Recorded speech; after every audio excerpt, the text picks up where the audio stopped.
બેસો બેસો બેસો ને.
ઓમ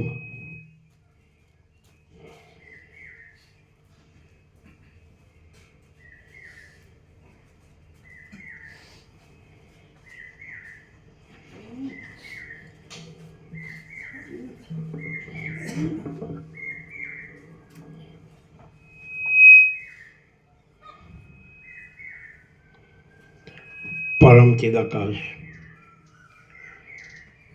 परम ज्योति अखंड ज्योति महाचिदाकाश स्वयं प्रकाश संपूर्ण प्रकाश पूर्ण ब्रह्म अनंत तेज घन अनंत चित घन परमाकाश केवल अनंत शुद्ध तेज घन परमाकाश अखिल आत्मा पूर्ण ब्रह्म परमात्मा परम चिदाकाश परम ज्योति अखंड ज्योति अनंत पूर्ण परम चिदाकाश परम शांति स्वयं सिद्ध स्वयं प्रकाश स्वयं पूर्ण स्वस्वरूप यही सब कुछ है, इसके सिवा कुछ नहीं है। शून्यभास अनंत कोटि महाकल्पो है ही नहीं।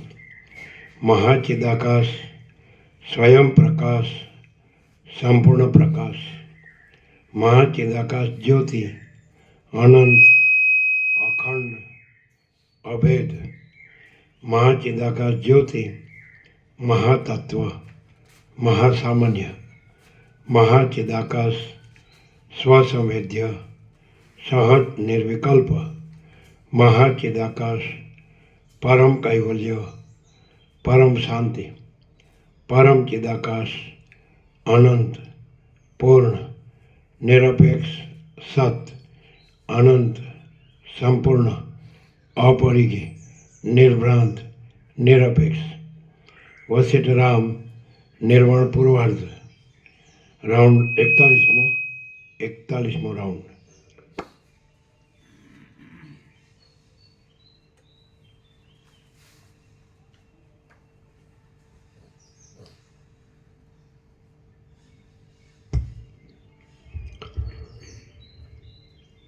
आद्य परब्रह्म सद्गुरु देव की जय। ओम श्री परमात्मने नमः। सद्ग्रंथों शिरोमणि श्री योगवासिष्ठ महारामायण निर्वाण प्रकरण पूर्वार्ध सर्ग 74मो પેજ નંબર 1003, પેજ નંબર 1003, સર્ગ 74મો.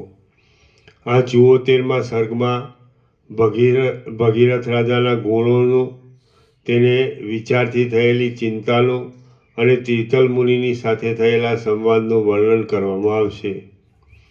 ભગીરથ અને તીર્થલ મુનિનો સંવાદ. રામ બોલ્યા, હે મહારાજ, ચિત્તના જે પ્રકારના ચમત્કારથી ભગીરથ રાજા ગંગાજી ઉતારી શક્યા હતા તે ચમત્કાર મારી પાસે કહો.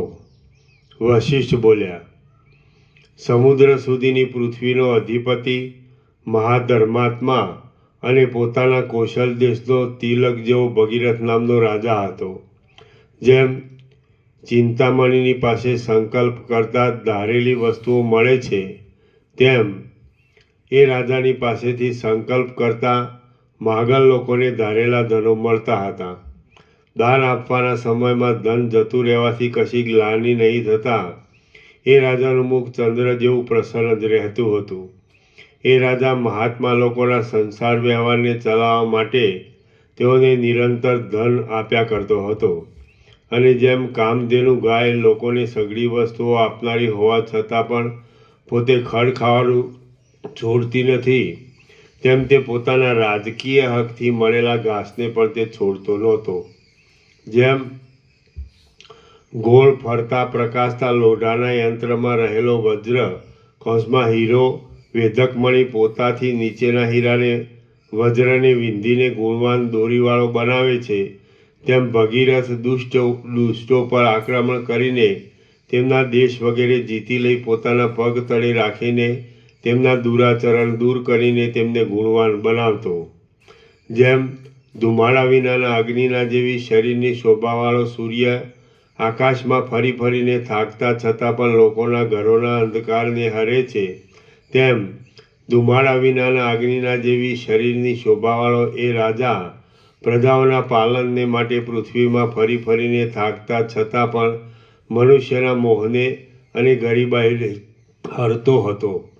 જેમ તપવાથી થયેલા તણખાના કણોની ધારા ચોતરફ ફેંકતો મધ્યાહન કાળમાં ઉત્પન્ન થયેલો સૂર્યકાંત મણીનો આગિયા કાચનો અગ્નિ ખડ વગેરેમાં બળ્યા કરે છે, તેમ પ્રતાપથી થયેલી તેજની ધારાને ચારે બાજુ નાખતો એ ભગીરથ રાજા શત્રુઓના મંડળમાં પ્રકાશતો હતો. જેમ કોમળ તથા શીતળ સ્પર્શવાળો અને લોકોના મનને આનંદ આપતો ચંદ્રકાંત મણી શીતળ ચંદ્રની સમીપમાં રસ બનીને વહે છે, તેમ કોમળ તથા શીતળ ઢબવાળો અને લોકોના મનને આનંદ આપતો એ ભગીરથ રાજા સુગ્ન લોકોની સમીપમાં એક રસ થતો હતો.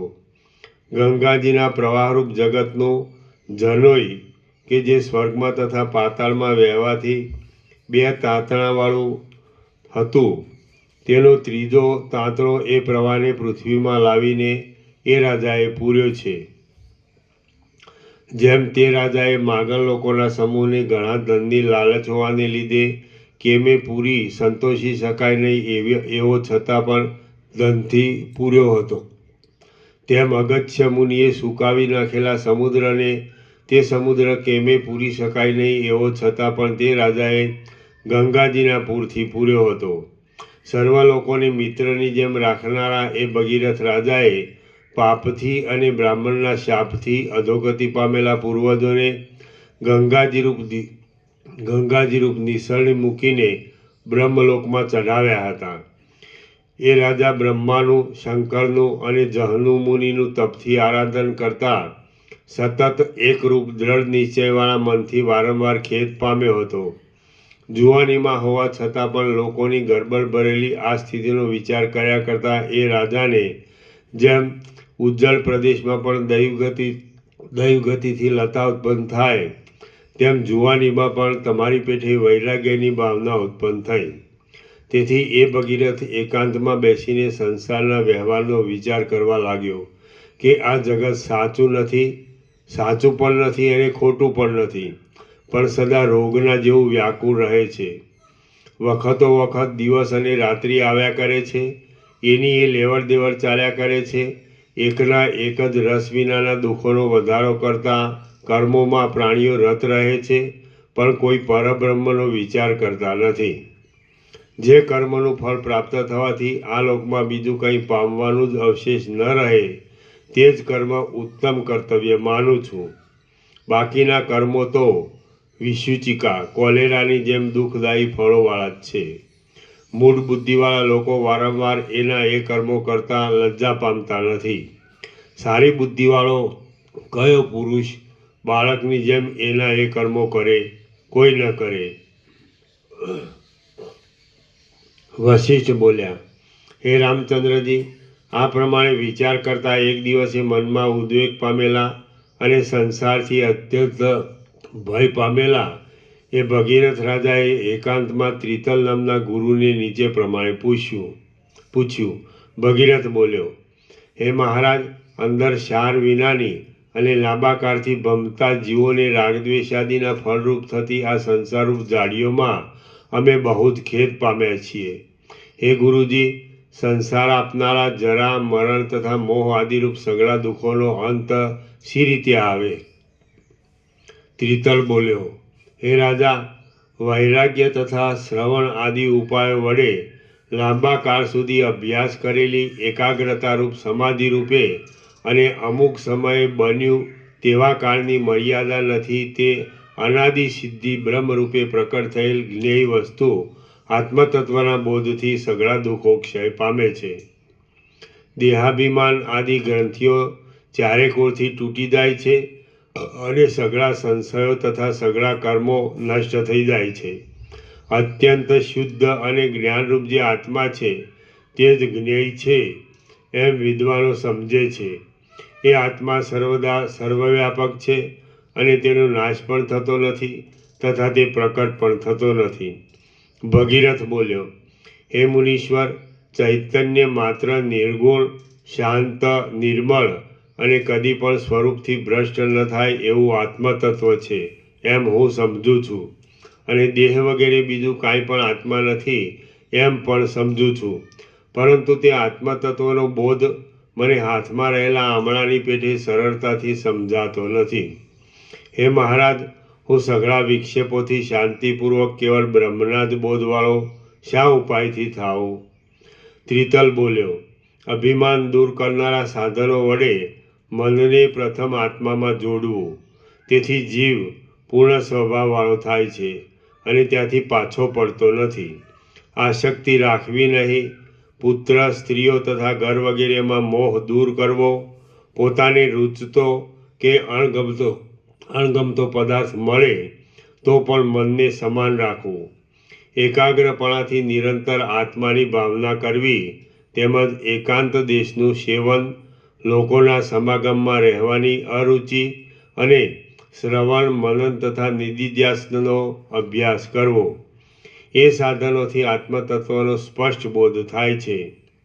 આત્મતત્વને સમજવું એ જ જ્ઞાન કહેવાય છે અને એથી જે કાંઈ ઉલટું છે તે સઘળું અજ્ઞાન કહેવાય છે. હે રાજા, એ સઘળા સાધનોનું મૂળ અહંકારનો અભાવ છે. અહંકારનો અભાવ થાય તો રાગનો તથા દ્વેષનો ક્ષય કરનારું સંસારરૂપી રોગના ઔષધરૂપ જ્ઞાન પ્રાપ્ત થાય છે. ભગીરથ બોલ્યો, હે મહારાજ, પર્વતમાં લાંબા કાળથી જામી ગયેલા વૃક્ષની પેઠે આ શરીરમાં લાંબા કાળથી જામી ગયેલો અહંકાર શી રીતે છોડી શકાય? ત્રિતલ બોલ્યો, પુરુષ પ્રયત્નથી ભોગોના સમૂહની વાસનાને છોડી દઈ જે પુરુષ પોતાના શુદ્ધ આત્માનો સાક્ષાત્કાર કરે છે તેનો અહંકાર નષ્ટ થાય છે. હું રાજા છું તો મારાથી ભિક્ષા શી રીતે માગી શકાય? ઇત્યાદિ પ્રકારની લજ્જા વગેરે સઘળું બંધનકારી પાંજરું છે. એ જ્યાં સુધી સર્વના ત્યાગરૂપી સાધનથી ભાગ્યું નથી ત્યાં સુધી અહંકાર નષ્ટ થાય નહીં.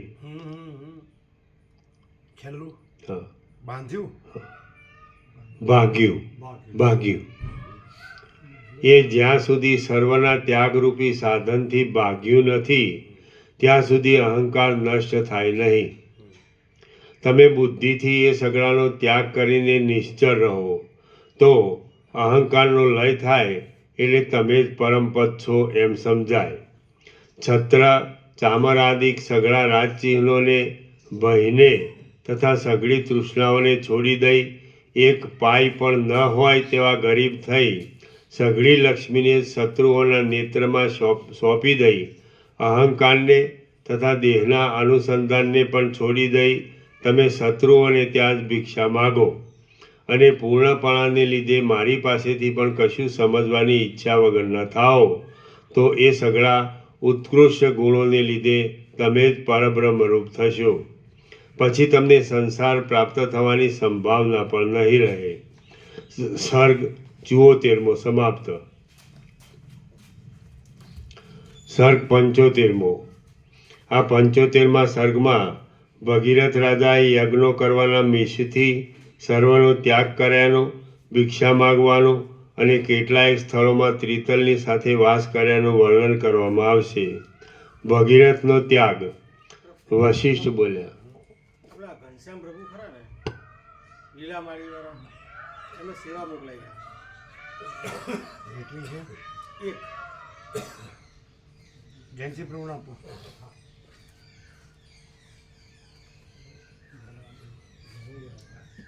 લખી લેજો.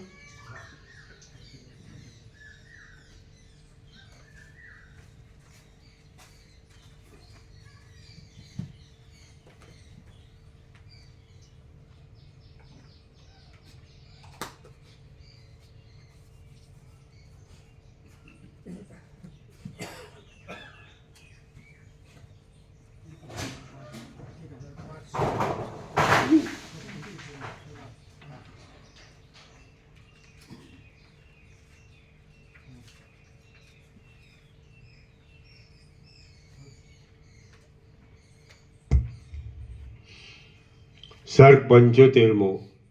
આ 75મા સર્ગમાં ભગીરથ રાજાએ યજ્ઞો કરવાના મિષથી સર્વસ્વનો ત્યાગ કર્યાનો, ભિક્ષા માગવાનો અને કેટલાયક સ્થળોમાં ત્રિતલની સાથે વાસ કર્યાનું વર્ણન કરવામાં આવશે. ભગીરથનો ત્યાગ. વશિષ્ઠ બોલ્યા, હે રામચંદ્રજી, એ પ્રમાણે ત્રિતલ નામના ગુરુના મોઢેથી સાંભળી મનમાં કર્તવ્યનો નિશ્ચય કરીને ભગીરથ રાજા પોતાના કામકાજો કરવા લાગ્યો. કેટલાયક દિવસો ગયા પછી એ રાજાએ સર્વના ત્યાગની સિદ્ધિને માટે અગ્નિષ્ટોમથી માંડી વિશ્વજીત નામના યજ્ઞ સુધીની સઘળી ક્રિયાઓ કરી. ગુણવાનનો કે મૂર્ખનો કશો વિચાર ન કરતા બ્રાહ્મણોને અને પોતાના બંધુઓને ગાયો, પૃથ્વી, ઘોડા તથા સુવર્ણ આદિ સઘળું ધન આપી દીધું. 3 દિવસની અંદર જ સઘળા દ્રવ્યોનો ત્યાગ કરીને એ ભગીરથ રાજાએ કેવળ પોતાનું જીવન જ બાકી રાખ્યું. પછી સઘળા દ્રવ્યોથી ખાલી થયેલા અને તેથી જેના મંત્રીઓ તથા પ્રજાઓ ખેદ પામતા હતા એવા રાજ્યને ભગીરથ રાજાએ તારણાની પેઠે પોતાના પાડોશી રાજાને આપી દીધું. રાજ્ય, ઘર અને બીજા મંડળો શત્રુને સ્વાધીન કરી દીધા પછી ભગીરથ રાજા પોતાની સાથે કેવળ લંગોટી લઈને પોતાના દેશમાંથી નીકળ્યો.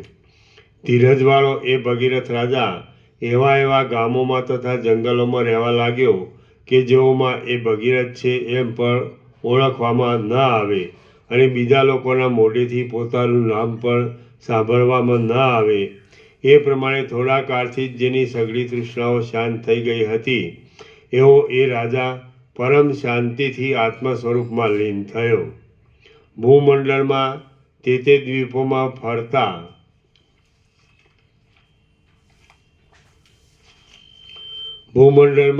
દ્વીપોમાં ફરતા કોઈ દિવસે દૈવને અધીન થઈને એ રાજા શત્રુએ દબાવેલી પોતાની રાજધાનીમાં જ આવ્યો અને ક્રમથી પ્રાપ્ત થયેલા મંત્રીઓના, પ્રજાજનોના તથા બીજા પણ અનેક ઘરોમાં ભિક્ષા માગવા લાગ્યો. આ ભગીરથ રાજા છે એમ ઓળખવામાં આવતા પ્રજાઓએ તથા મંત્રીઓએ ખેદ પામીને તેની ઘણી પૂજા કરી.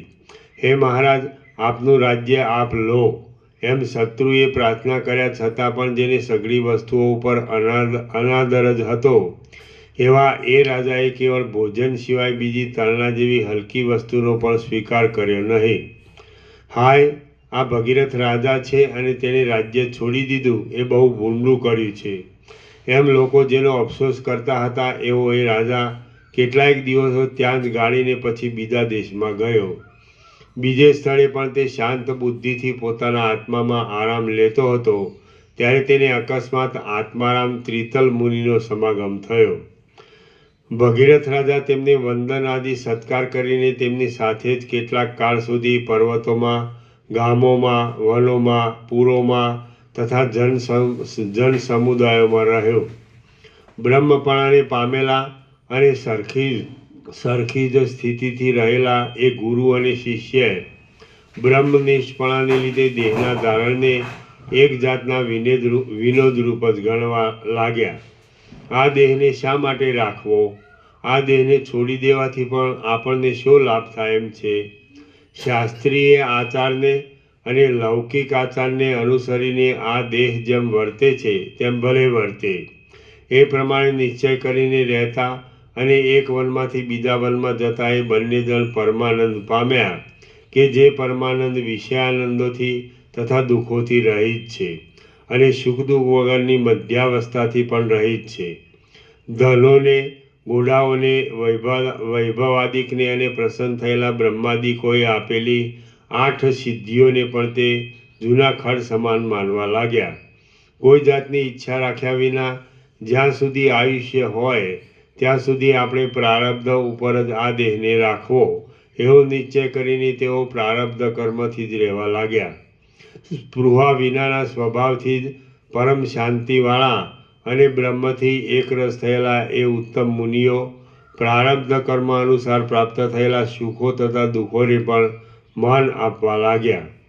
શ્રી યોગ વાસિષ્ઠ મહારામાયણમાં નિર્વાણ પ્રકરણના પૂર્વાર્ધનો ભગીરથ નિર્વાણ નામનો સર્ગ 75મો સમાપ્ત. સર્ગ 76મો. આ 76મા સર્ગમાં ભગીરથને ફરીવાર રાજ્ય મળવાનું અને તેણે બ્રહ્માદિકનું આરાધન કરીને ગંગાજીને પૃથ્વી પર ઉતાર્યાનું વર્ણન કરવામાં આવશે. ભગીરથને પુનઃ રાજ્ય પ્રાપ્તિ તથા ગંગાનું અવતરણ. વશિષ્ઠ બોલ્યા, પછી એક દિવસે કોઈ દેશના કોઈ ઉત્તમ નગરમાં જેમ માછલું માંસને ખેંચી જાય તેમ સંતાન વગરના રાજાને મૃત્યુ ખેંચી જતા ખેદ પામેલા અને જેમના દેશની રાજપાલનની મર્યાદા નષ્ટ થઈ હતી એવા તે નગરના મંત્રી વગેરે લોકો પાલનમાં જોઈએ તેવા સદ્ગુણોથી શોભતા કોઈ બીજા રાજાને શોધતા હતા. તે સમયમાં સ્થિરતાવાળો અને ભિક્ષા માગતો એ ભગીરથ રાજા તેમને મળ્યો. ભગીરથને ઓળખી સૈન્યમાં લાવીને તેમણે તેનો રાજ્યાભિષેક કર્યો. જેમ વર્ષા ઋતુમાં જળથી સરોવર પૂર્ણ થઈ જાય તેમ ક્ષણ માત્રમાં મોટી સેનાથી પૂર્ણ થયેલો એ ભગીરથ રાજા તરત હાથી ઉપર બેઠો. રાજાધિરાજ ભગીરથ રાજા જય પામે છે એવા શબ્દોથી લોકો બોલવા લાગતા. તે શબ્દોથી પર્વતોની મોટી મોટી ગુફાઓ પણ ગાજવા લાગી. એ નગરમાં રહીને રાજ્યનું પાલન કરતા એ ભગીરથની પાસે તેના કૌશલ દેશની પ્રજાઓ તથા મંત્રીઓ પ્રેમથી આવ્યા અને આવીને તેમણે ભગીરથ રાજાને નીચે પ્રમાણે વિજ્ઞપ્તિ કરી. પ્રજાઓ તથા મંત્રીઓ બોલ્યા, મહારાજ, આપ અમારા ઉપર જે રાજાને સ્થાપી ગયા હતા તે રાજાને જેમ માછલું કોમળ માંસને ખાઈ જાય તેમ મૃત્યુ ખાઈ ગયો. એટલા માટે હવે આપે તે રાજ્યનું પાલન કરવાની કૃપા કરવી જોઈએ. જે સુખો તથા ભોગો માગ્યા વિના પ્રાપ્ત થાય તેમનો ત્યાગ કરવો યોગ્ય નથી. વશિષ્ઠ બોલ્યા, એ પ્રમાણે લોકોએ પ્રાર્થના કરતા ભગીરથ રાજાએ તેમના વચનનો સ્વીકાર કર્યો કે જેથી તે 7 સમુદ્રોવાળી પૃથ્વીનો અધિપતિ થયો.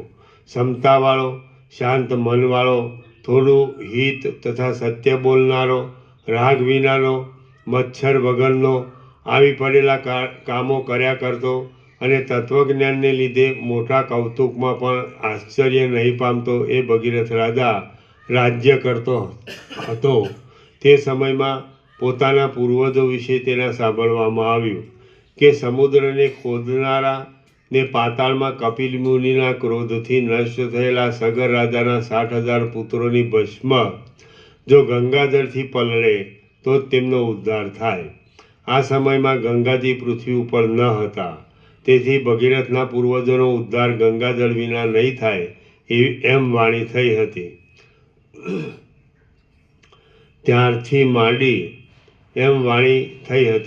ત્યારથી માંડીને ભગીરથ રાજાએ ગંગાજીને સ્વર્ગમાંથી પૃથ્વી ઉપર ઉતારવાની દ્રઢ પ્રતિજ્ઞા લીધી. પછી એ શાંત સ્વભાવવાળો ભગીરથ રાજા પોતાના રાજ્યને મંત્રીઓના હાથમાં સોંપીને ગંગાજીને ઉતારવા માટે તપ કરવાનો નિશ્ચય કરીને નિર્જન વનમાં ગયો. ત્યાં હજારો વર્ષની તપશ્ચર્યાથી તેણે વારંવાર બ્રહ્માનું, શંકરનું અને જહનુ મુનિનું આરાધન કરીને ગંગાજીને સ્વર્ગમાંથી ઉતારીને પૃથ્વી ઉપર વહેતા કર્યા.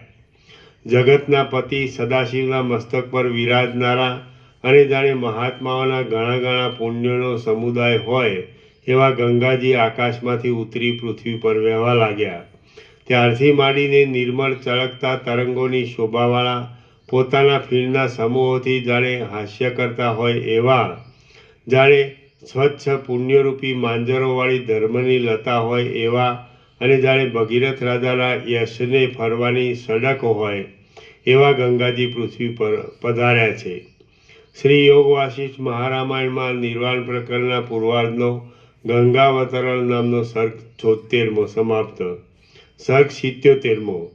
આ 77મા સર્ગમાં ઉપરના વિષયને દ્રઢ કરવા સારું ચુડાલાનું આખ્યાન કહેવામાં આવશે અને શિખીધ્વજ રાજાના મહાત્મ્યની, વિવાહની તથા ક્રીડાની કથા કહેવામાં આવશે. ચુડાલાનું આખ્યાન અને શિખીધ્વજનો વિવાહ. વશિષ્ઠ બોલ્યા, હે રામચંદ્રજી, ભગીરથ રાજાની બુદ્ધિએ ધરેલા એ વિચારનો આશ્રય કરીને સમ, સ્વસ્થ તથા શાંત બુદ્ધિવાળા રહીને તમે આવી પડેલો વ્યવહાર કર્યા કરો. તમે પ્રથમ આ સઘળા વૈભવોનો ત્યાગ કરીને મનરૂપી પક્ષીને હૃદયમાં રોકીને શિખીધ્વજની પેઠે શાંત રીતે પોતામાં જ નિશ્ચળ રહો. રામ બોલ્યા, હે મહારાજ, એ શિખીધ્વજ કોણ હતો અને તેને શી રીતે બ્રહ્મપદ મળ્યું હતું?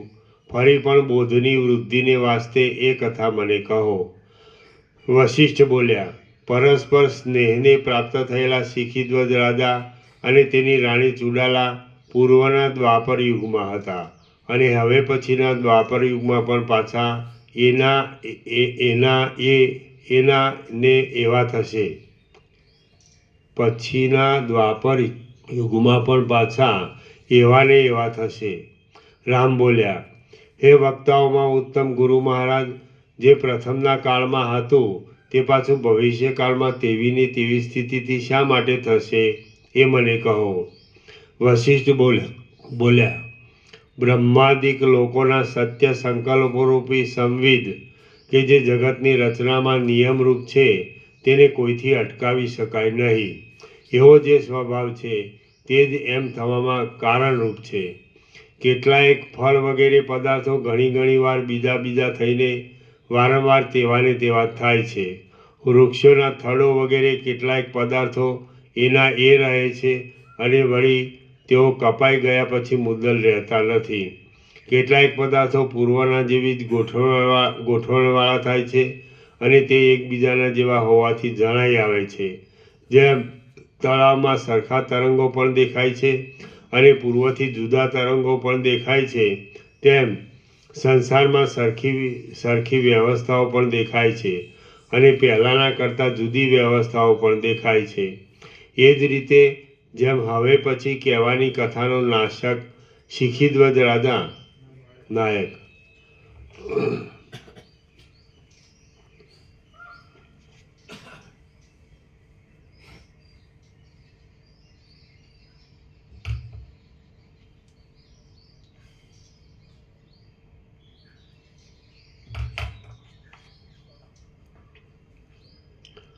એ જ રીતે જેમ હવે પછી કહેવાની કથાનો નાયક શિખીધ્વજ રાજા પૂર્વે હતો તેવો જ બીજા મહાતેજસ્વી શિખીધ્વજ રાજા ભવિષ્યના દ્વાપરમાં પણ થશે. એ શિખીધ્વજ રાજાનો વૃત્તાંત કહું છું તે સાંભળો. આ સૃષ્ટિમાં સાતમો મન્વંતરની પૂર્વે યુગોની જે ચોથી ચોકડી પસાર થઈ ગઈ તે ચોકડીના દ્વાપર યુગમાં કૌરવોના વંશનો શિખીધ્વજ નામનો રાજા હતો. એ રાજા જંબુદ્વીપમાં પ્રસિદ્ધિ પામેલા વિંધ્યાચલની નજીક ઉજ્જૈન નામના શહેરમાં રાજ્ય કરતો હતો.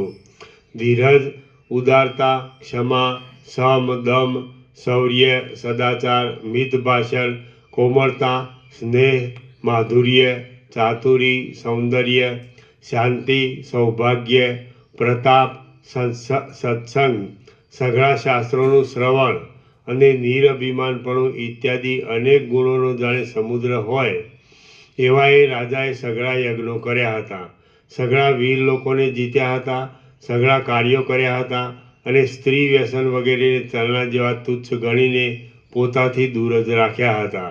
અદ્ભુત રીતે પૃથ્વીનું પાલન કરનારા, ધર્મ ઉપર રુચિ રાખનારા, પ્રીતિના સમુદ્રરૂપ, બીજાઓને પણ જેમનાથી સારી કેળવણી મળે એવા ભાષણો કરનારા, સર્વ સંપત્તિઓને આપનારા, સઘળી સંપત્તિઓને ભોગવનારા અને સઘળી કળાઓને જાણનારા એ મહાતેજસ્વી શિખીધ્વજે પોતાનો પિતા સ્વર્ગવાસી થયા પછી બાલ્યાવસ્થામાં 16 વર્ષ સુધી દિગ્વિજયનું કામ કરીને સઘળી પૃથ્વીનું સામ્રાજ્ય મેળવ્યું હતું.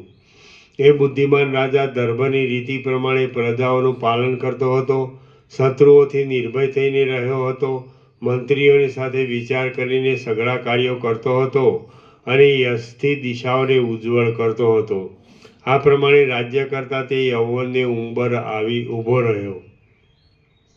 તે સમયે વસંત આવ્યો, તેમાં વૃક્ષો પર ફળ ફૂલ આવ્યા, ચંદ્રના મોહક કિરણો પ્રકાશવા લાગ્યા, તેમાં ભમરાઓના જોડા ડાળીઓની અંદર બેસીને કે જે ડાળીઓ કપૂર જેવા ધોળા અંતઃપુર જેવી લાગતી હતી, પાંદડાને ફૂલની વચમાં રહેતી માંજરોનો સ્વાદ લેતા હતા, જેમાં પાંદડા, કમાડ, ફૂલ, ચંદરવો અને માંજરો હિંચકતા હતા.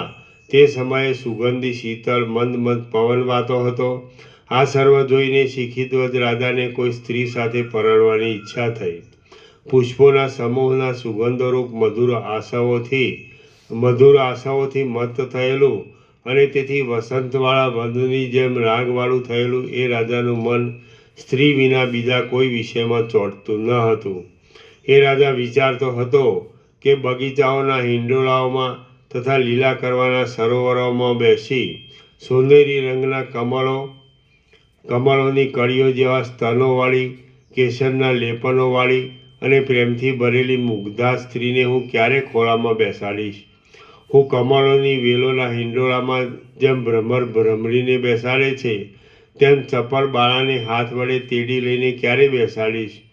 કમળના હાર, ડોલર અને ચંદ્રના સમૂહને ઈચ્છનારી ચંદ્રના જેવી ગોરી સુંદરી મારે માટે ચિંતા કરી ક્યારે કામદેવથી બળશે? એ પ્રમાણે વિચારતો તે રાજા ફૂલો વીણવા માટે વનોમાં, ફૂલવાડીઓમાં, ઉપવનોની પંક્તિઓમાં ને લીલા કરવાના સરોવરોમાં વિહાર કરવા લાગ્યો. લતાઓના મંડપોમાં તથા અનેક ઉદ્યાનોની ભૂમિકાઓમાં, વનોની તથા ઉપવનોની ગોઠવણોના વર્ણનોથી ભરેલી અને અંદર શૃંગાર રસવાળી કથાઓમાં ઉત્સુકપણાથી વિનોદ કરવા લાગ્યો. છાતી પર પહેરેલા હારોથી શોભતી ચપળ ચોટલાઓવાળી અને સોનાના કળશો જેવા સ્તનોવાળી મુગ્ધાઓની તે પ્રશંસા કરવા લાગ્યો. રાજા આવી ચેષ્ટાઓ કરવા લાગ્યો એટલે વિદ્વાન મંત્રીઓ તેના મનના નિશ્ચયને જાણી ગયા. કેમ કે ચેષ્ટાઓ અને આકૃતિ ઉપરથી રાજાના અભિપ્રાયને જાણી લેવો એ જ મંત્રીઓમાં મંત્રીપણાની યોગ્યતા છે. પછી તેના વિવાહની ગોઠવણ કરવાની તજવીજ કરતા મંત્રીઓએ તે રાજાને માટે સોરઠના રાજાની ચુડાલા નામની કન્યાનું માગું કરતા સોરઠના રાજાએ તે માગું મંજૂર કર્યું. ઘણી દાસીઓવાળી, નવીન યૌવનવાળી અને જાણે પ્રતિબિંબ હોય તેમ પોતાના જ જેવી એ ચુડાલાને એ શિખીધ્વજ રાજા પરણ્યો. પૃથ્વીમાં ચુડાલા એ નામથી પ્રખ્યાતિ પામેલી એ રાજકન્યા શિખીધ્વજને પ્રાપ્ત થઈને ખીલેલી કમલિનીની પેઠે શોભવા લાગી. જેમ સૂર્યનારાયણ કમલિનીને ઉગાડે છે તેમ શિખીધ્વજે સ્નેહથી નીલકમળોના જેવી નેત્રની અણીઓવાળી એ ચુડાલાને આનંદમગ્ન કરી. જેમના ચિત્ત પરસ્પરમાં લાગી ગયા હતા એવા એ દંપતીની પ્રીતિ વધવા લાગી. હાવભાવ આદિ શૃંગારની ચેષ્ટાઓથી ભરેલા અંગોથી ચુડાલા નવીન લતાની જેમ શોભવા લાગી.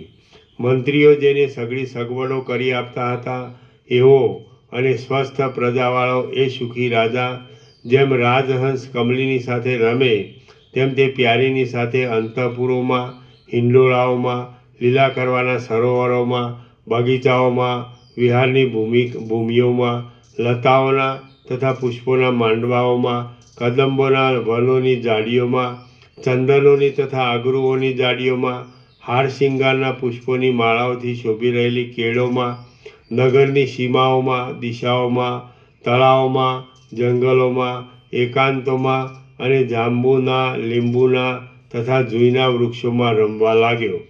જેમ મેઘની સંપત્તિથી શોભી રહેલા આકાશની અને ધાન્યની સંપત્તિથી શોભી રહેલી પૃથ્વીની સઘળી ક્રિયાઓ આનંદ આપનારી થાય છે, તેમ યૌવન આદિથી શોભી રહેલા એ દંપતીની સઘળી ક્રિયાઓ આનંદ આપનારી થઈ.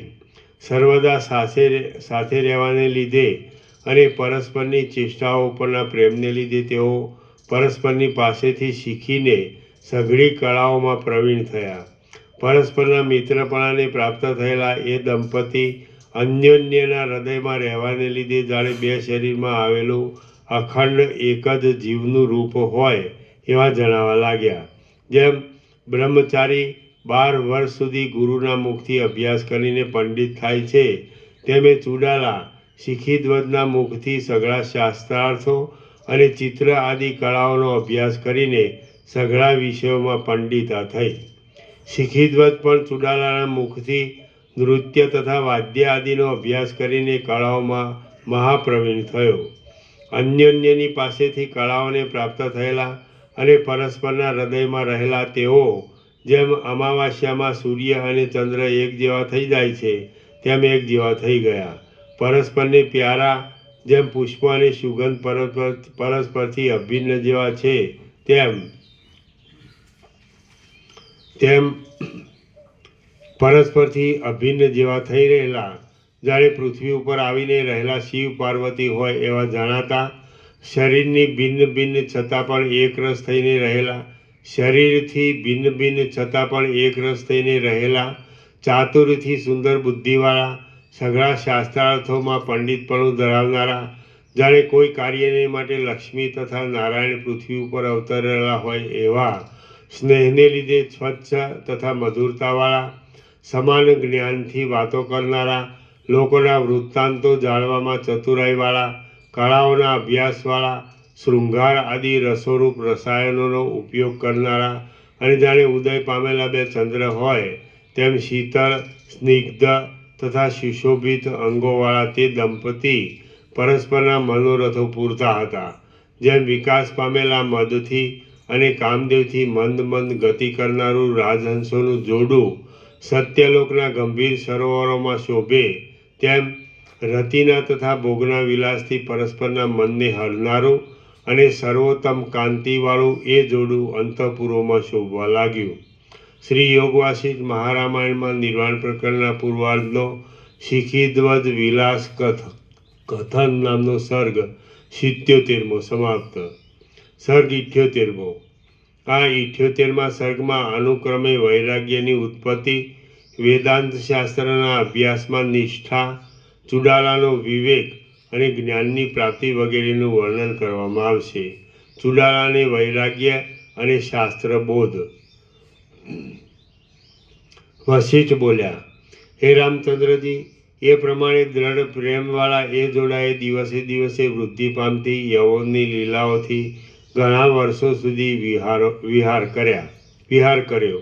વારંવાર આવ્યા કરતાં ઘણા વર્ષો પસાર થયા અને જેમ ફૂટેલા ગડામાંથી પાણી ટપકી જાય તેમ ધીરે ધીરે યૌવન પૂરું થતાં એ યુગલે નિર્ણય કર્યો કે તરંગોના સમૂહની જેમ વિનાશ પામનારા દેહથી વ્યવહાર કરનારા જીવનું મરણ તરંગોના સમૂહની જેમ વિનાશ પામનારા દેહથી વ્યવહાર કરનારા જીવનું મરણ પાકેલા ફળના પડવાની જેમ કોઈ ઉપાયથી અટકાવી શકાય એમ નથી. જેમ હિમ કમળ ઉપર પડવાને તૈયાર રહે છે, તેમ ગળપણ શરીર ઉપર પડવાને તૈયાર રહે છે. જેમ હથેળીમાંથી પાણી ચાલ્યું જાય છે, તેમ પ્રાણીનું આયુષ્ય વહી જાય છે. જેમ વર્ષા ઋતુમાં કડવા તુંબડાની વેલ વધ્યા કરે છે, તેમ એકલી તૃષ્ણા વધ્યા કરે છે. જેમ પહાડની નદીનું ચોમાસાનું પૂર જતું જ રહે છે, તેમ યૌવન જતું જ રહે છે. જેમ ઇન્દ્રજાળ મિથ્યા છે, તેમ ટૂંકું થવાના સ્વભાવવાળું જીવન મિથ્યા છે. જેમ ધનુષ્યમાંથી છૂટેલા બાણો દૂર દૂર ચાલ્યા જાય છે, તેમ સુખ સાધનો દૂર દૂર રહ્યા કરે છે. જેમ માંસ ઉપર ગીધો ઝડપ નાખે છે, તેમ તૃષ્ણા અને દુઃખો ચિત્ત ઉપર ઝડપ નાખ્યા કરે છે. જેમ વર્ષા ઋતુમાં પાણીનો પરપોટો નાશ પામે છે, તેમ શરીર ઘડીક માટે છે. જેમ કેળનો ગર્ભ સાર વિનાનો છે, તેમ સંસાર સંબંધી વ્યવહાર પણ સાર વિનાનો છે. જેમ અપ્રિય લાગતા પતિની સ્ત્રી તરત જતી રહે છે, તેમ જુવાની તરત જતી રહે છે. જેમ કપાયેલા ઝાડનો રસ ચાલ્યો જાય છે, તેમ શોક મનને તપાવ્યા કરે છે. તો હવે આ સંસારમાં શુભ આકારવાળો અતિ સુંદર તથા સ્થિતિવાળો કયો પદાર્થ છે કે જેને પામીને ચિત્ત ફરીવાર ગમે તેવી દુર્દશામાં પણ ખેદ પામે નહીં? આપણે એ પદાર્થ જ મેળવવો યોગ્ય છે. એ પ્રમાણે નિર્ણય કરીને તે રાજા અને રાણીએ વેદાંત શાસ્ત્રરૂપી ઔષધિ દવાનું સેવન કર્યું કે જેનાથી સંસારરૂપી રોગ દૂર થાય. કેવળ આત્મજ્ઞાનથી જ સંસાર નામનો વિષિચિકા કોલેરા શાંત થાય છે, એમ નિશ્ચય કરીને એ દંપતી તે શાસ્ત્રોમાં તત્પર, તેમાં જ ચિત્ત રાખનારા, તેમાં જ ખરું જીવન સમજનારા, તેમાં જ નિષ્ઠાવાળા, તે શાસ્ત્રોને જાણનારાઓનો આશ્રય કરનારા, સર્વદા બ્રહ્મવેત્તાઓનું પૂજન કરનારા અને બ્રહ્મ વિદ્યાને મેળવવા માટે ઉદ્યોગ કરનારા થયા. એ શાસ્ત્રોનો જ ખૂબ અભ્યાસ કરવા લાગ્યા. પરસ્પરને એ શાસ્ત્ર સંબંધિત સમજણ આપવા લાગ્યા. એ શાસ્ત્રોમાં જ રુચિવાળા થયા અને એ વિષયને લગતા શ્રવણ આદિ આરંભો કરવા લાગ્યા.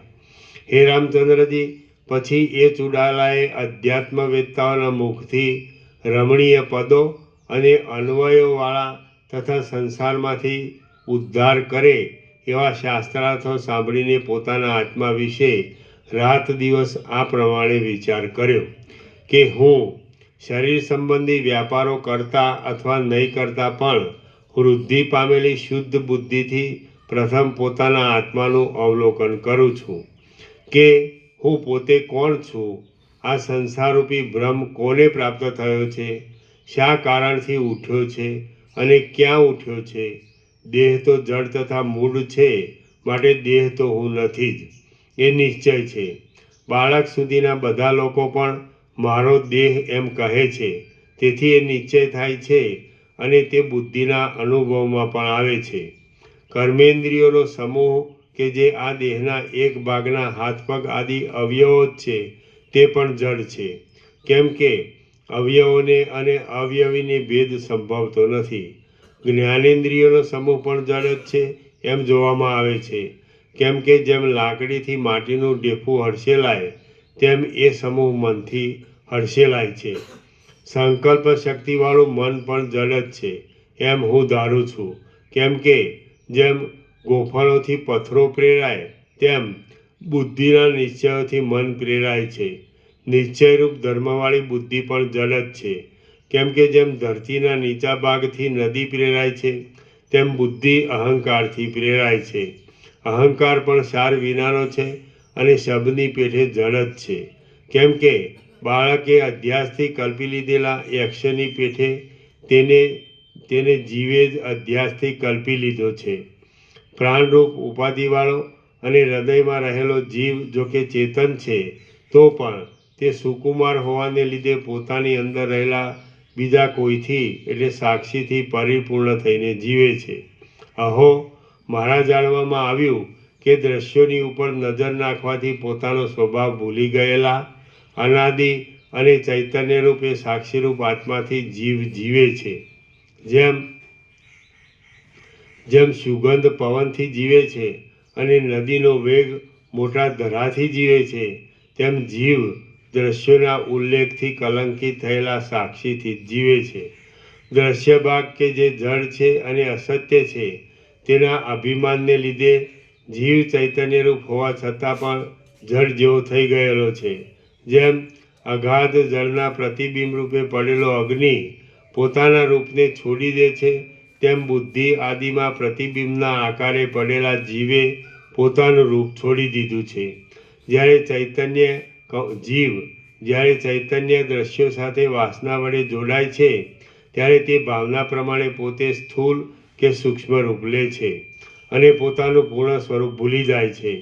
આ પ્રમાણે ચૈતન્ય દ્રશ્યોની સાથે સંબંધ ધરીને પોતે જ જગત રૂપ થયું છે. તેથી જગત પણ જો કે ચૈતન્ય રૂપ જ છે, તો પણ આવરણથી જડ શું લખ્યું? આવરણથી જડ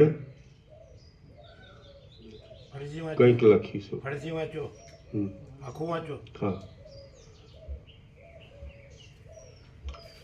જ્યારે જેમ અગાધ જળમાં પ્રતિબિંબ રૂપે પડેલો અગ્નિ પોતાના રૂપને છોડી દે છે, તેમ બુદ્ધિ આદિમાં પ્રતિબિંબના આકારે પડેલા જીવે પોતાનું રૂપ છોડી દીધું છે. જ્યારે ચૈતન્ય જીવ દ્રશ્યો સાથે વાસના વડે જોડાય છે ત્યારે તે ભાવના પ્રમાણે પોતે સ્થૂળ કે સૂક્ષ્મ રૂપ લે છે અને પોતાનું પૂર્ણ સ્વરૂપ ભૂલી જાય છે. આ પ્રમાણે ચૈતન્ય દ્રશ્યોની સાથે સંબંધ ધરીને પોતે જ જગત રૂપ થયું છે. તેથી જગત પણ જો કે ચૈતન્ય રૂપ જ છે, તો પણ આવરણથી જડ શૂન્ય તથા મિથ્યા જેવું થઈ ગયું છે.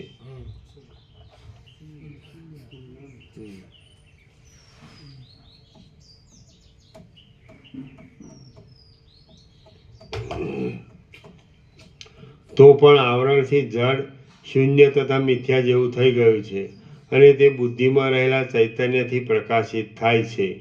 આમ વિચાર કરીને વળી ચુડાલા વિચાર કરવા લાગી કે ત્યારે એ ચૈતન્ય દ્રશ્યોના સંબંધોને કેવી રીતે છોડી દે.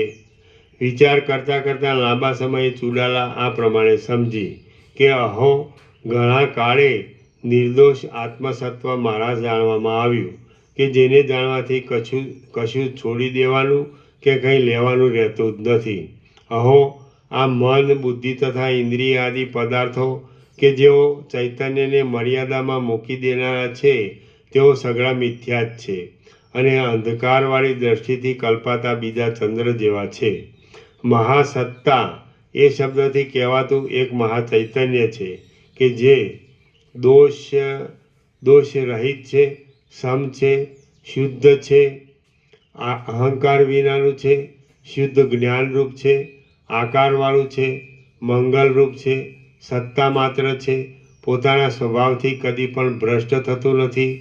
જો મૂળ અવિદ્યા એક વખત પણ દૂર થઈ મહાચૈતન્ય પોતાના સ્વરૂપમાં પ્રકાશે તો તેને ઢાંકવાની શક્તિ કોઈનામાં નથી. તે સર્વદા અખંડ ઉદયવાળું છે અને બ્રહ્મ તથા પરમાત્મા આદિ નામોથી ઓળખાય છે. દ્રષ્ટા, દર્શન તથા દ્રશ્ય આદિ સઘળી ત્રિપુટીઓ એ ચૈતન્યથી ભિન્ન નથી. કેમ કે એ ત્રિપુટી ભિન્ન છે એવી કોઈ સાબિતી નથી, પણ તેની સાબિતી એક અભિન્ન આત્મા જ છે કે જે સર્વથી પ્રથમ સ્વયં પ્રકાશે છે. દ્રશ્યોથી રહિત જે ચિત્તપણું છે તે એ ચૈતન્યનું અખંડ રૂપ છે. મન, બુદ્ધિ તથા ઇન્દ્રિય આદિ પદાર્થો રૂપે એ જ ચૈતન્ય વિવર્ત પામે છે. એ ચિદાત્મા વિવર્તથી પ્રમાતા બને છે અને પછી તેમાં જગતના ભૂત ભૌતિક પદાર્થો દેખાય છે, જે સમુદ્રના તરંગો જેવા છે. જે આ જગતની સત્તાનું રૂપ છે તે મહાચૈતન્યનું જ બીજું રૂપ છે. એ શુદ્ધ ચૈતન્ય સ્ફટિકની પેઠે અસંગ રહીને જગતરૂપ પ્રતિબિંબને ધારણ કરે છે અને સર્વત્ર ભરપૂર રૂપે રહેલ છે. એ મહાચૈતન્ય જગતને પ્રકટ કરનારી અને પોતાથી જેની સત્તા જુદી નથી એ માયાશક્તિથી જગતરૂપ થઈને રહેલ છે. કેમ કે જગતની સત્તા અધિષ્ઠાનની સત્તાથી જુદી સંભવતી નથી, માટે તે માયા માત્ર જ છે. જેમ ઘરેણાં ભાગી નાખતા ઘરેણાંના આકારો સોનું જ બની જાય છે, તેમ ભૂત ભૌતિક પદાર્થોની સત્તા તે પદાર્થોનો બાદ થતાં મહાચૈતન્ય રૂપે જ રહે છે અને પોતાના સન્માત્ર રૂપપણાને અનુભવે છે. જેમ સ્વપ્નમાં તથા ઇન્દ્રજાળમાં રસરૂપે પરિણામ પામેલા પોતાના જ ચિત્તથી સિદ્ધ થયેલા સમુદ્ર આદિ જળોમાં તરંગો વગેરે ઉદય ન પામતા છતાં પણ ઉદય પામેલા જેવા થાય છે, તેમ મહાચૈતન્યમાં સમષ્ટિ ચિત્તને લીધે જગત ઉદય નહીં પામતા છતાં પણ ઉદય પામેલા જેવું જણાય છે. જેમ સ્વપ્નમાં ચિદ્રૂપ આત્મા જ ચિત્તથી કલ્પાયેલા જળરૂપ થઈને તરંગાદી ભેદોને પ્રાપ્ત થાય છે. તેથી જળમાં આત્મા વિના બીજું અણુ માત્ર પણ નથી. તેમ ચૈતન્ય માત્ર હું ચિત્તથી જગતરૂપ થઈને નામરૂપ ભેદોને પ્રાપ્ત થયેલ છું. માટે જગતમાં મારા વિના બીજું કાંઈ અણુ માત્ર પણ નથી. એટલે અહમભાવ પણ અવશેષ નહીં રહેતા. અહમભાવ વગરનું ચિન્માત્ર જ વ્યાપકપણાથી રહે છે. એ ચિદાત્માને કદી ક્યાંય પણ જન્મ મરણ સ્વર્ગ નરક કે નાશ સંભવતા જ નથી. આ ચૈતન્યરૂપ અતિ નિર્મળ સૂર્ય કોઈથી છેદાય એવો નથી અને બાળી શકાય એવો પણ નથી. અહો, હું લાંબા કાળે શાંત થઈ છું, પરમ સુખ પામી છું, ભ્રમથી રહિત થઈને નિર્વાણ પામી છું અને મંદરાચર વગરના શાંત ક્ષીરસાગરની પેઠે રહું છું. આત્મારૂપી આકાશ કે જેમાં મિથ્યા ભૂત દ્રશ્યનો આભાસ થયો છે તે અત્યંત સ્વચ્છ છે, અંતથી રહિત છે, જન્મથી રહિત છે, પોતાના સ્વભાવથી ભ્રષ્ટ થતું નથી, બાધથી રહિત છે, નિર્મળ છે, પરમ છે અને અનાદિ સિદ્ધ છે. બ્રહ્માથી માંડીને તૃણ પર્યંત પ્રાણીઓના કર્મોના સમૂહો, કર્મોના ફળોના સમૂહો, કર્મોનો સાધનોના વ્યાપારો અને વૃષ્ટા ચેષ્ટાઓ પણ બ્રહ્મ જ છે, બીજું કાંઈ નથી. જેમ બાળકે બનાવેલી માટીની સેના નરનારી આદિ જાતિવાળી અને બાળકે માની લીધેલી જાતિવાળી છે તો પણ તે સેના માટી માત્ર જ છે, તેમ સૂર અસુર દ્રષ્ટા તથા દ્રશ્ય આદિ સઘળા વિશેષોવાળું આ જગત પણ બ્રહ્મ જ છે, માટે તે કૃત્રિમ નથી. આ માત્ર એકત્વ છે, આ દ્વિત્વ છે, આ હું છું અને આ હું નથી ઇત્યાદિ પ્રકારનો મોહ શો છે, શી રીતનો છે, કોને થયો છે, શાથી થયો છે અને ક્યાં થયો છે, કશું એ નથી.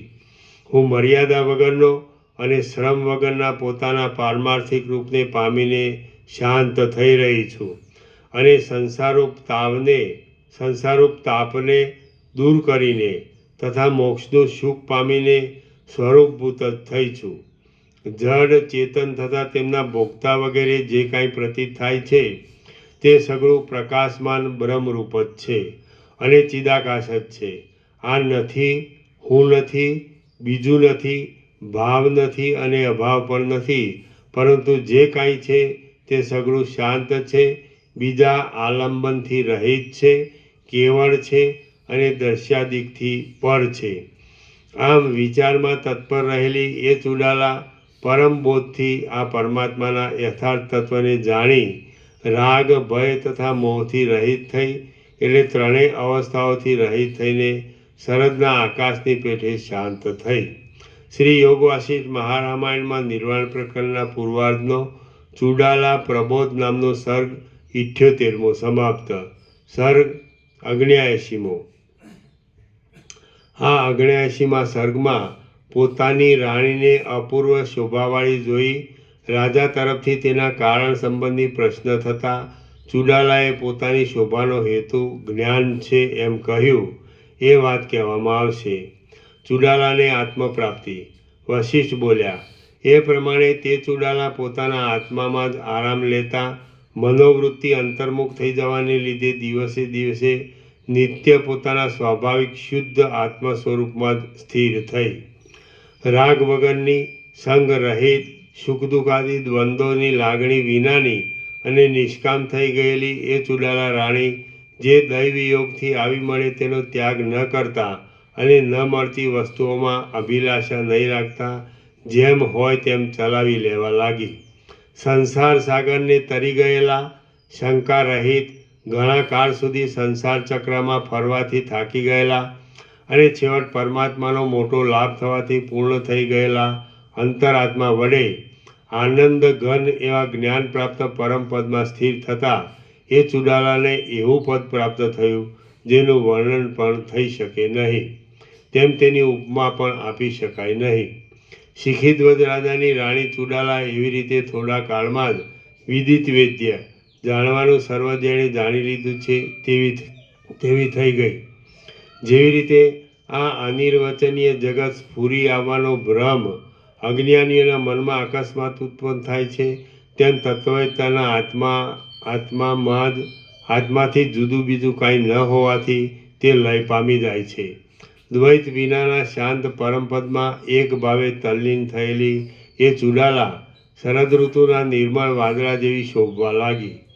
જ્યાં ઘાસ અને જળ પુષ્કળ હોય, જ્યાં સૂર્ય અને ચંદ્રનો સરખો પ્રકાશ આવતો હોય અને જ્યાં ખાડા ટેકરા હોય એવા પર્વતના શિખર ઉપર જઈ ઘરડી ગાય પણ આરામ સેવે છે, તેમ ચુડાલા રાણીએ પણ જાગ્રત આદિ અવસ્થાને સાક્ષી રૂપે રહી પ્રકાશ કરનાર પોતાના અંતરાત્માને સ્વભાવ વડે પ્રાપ્ત થઈને કોઈ પણ રીતે વ્યાકુળ ન રહેતા તે જ પરમપદમાં આરામ પામીને સ્વરૂપના વિવેકનો ગાઢ અભ્યાસ થવાથી આત્માનો સાક્ષાત્કાર થઈ જવાને લીધે વસંત ઋતુમાં નવી ખીલેલી સુંદર પુષ્પલતાની પેઠે તે શોભતી હતી.